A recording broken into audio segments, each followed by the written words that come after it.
Hello, my dearest Arthur and all my lovey peeps. How are you doing today? It's a kind of gray day, but it's the day before Easter. And if you celebrate Easter, you'll be going out tomorrow and finding Easter baskets and eggs with treats in them. Fun, fun, fun. Anyway, today I have one of the stories out of the Brer Rabbit stories book. It is Brer Fox and Mrs. Goose. Mrs. Goose was down by the water doing her washing one day when Brer Fox passed along on the other side of the river. "Ha ha!" he muttered. "That nice fat goose would make me a very nice supper. I'll creep into her house tonight when she is asleep and catch her." He didn't know that Brer Rabbit was listening to his plan, but as soon as the fox was out of sight, Brer Rabbit hopped over to the stepping stones to warn Mrs. Goose. "What shall I do?" wailed Mrs. Goose in a great flutter. "I can't escape from dreadful Brer Fox if he breaks into my house." And she cried and cried and made her washing wetter and wetter. "Don't worry. Just listen to me," said Brer Rabbit, who was always ready to play tricks on Brer Fox. "Make a bundle of your washing and put it in your bed, then fly up to the rafters and roost there for the night. I'll have a chat with Brer Dog. He will help you." So that night, Mrs. Goose did as Brer Rabbit had advised.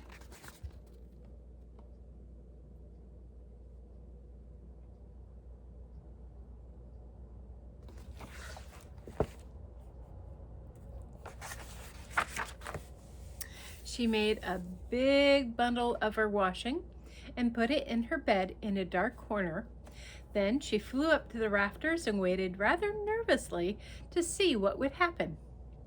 Sure enough, at midnight the door opened softly and Brer Fox crept in. The room was so dark that it was easy to mistake a bundle of washing for a fine fat goose, and Brer Fox, licking his lips, grabbed it and rushed out. But Brer Dog was waiting for him, and if the fox hadn't dropped the bundle and run for his life, he certainly would have been caught. The next morning, the story went around that Brer Fox had tried to steal Mrs. Goose's washing. All the animals laughed and laughed to think that the fine and cunning Brer Fox had wanted to steal anything so silly as Mrs. Goose's laundry.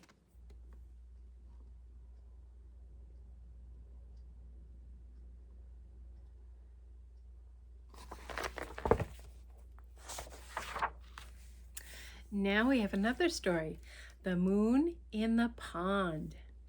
One evening, when all the animals were feeling friendly, they decided to go fishing together.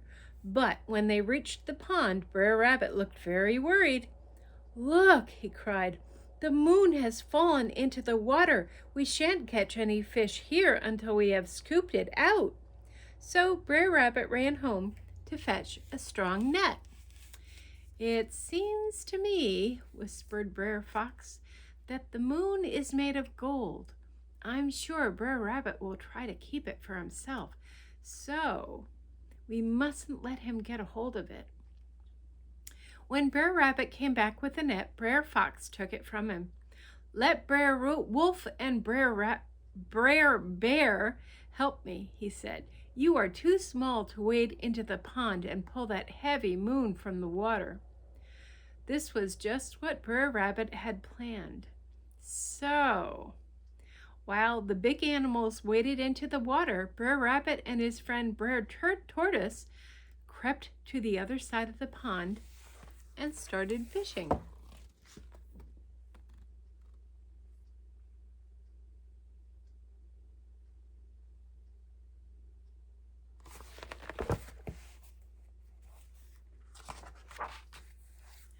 Brer Fox, Brer Wolf, and Brer Bear waded deeper and deeper into the water and tried so hard to drag the net around the moon, but of course, as it was only the reflection of the moon, they couldn't catch it.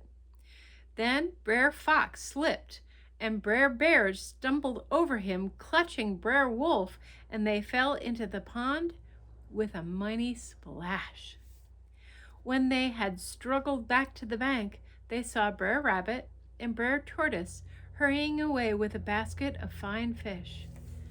"Tricked again," they growled.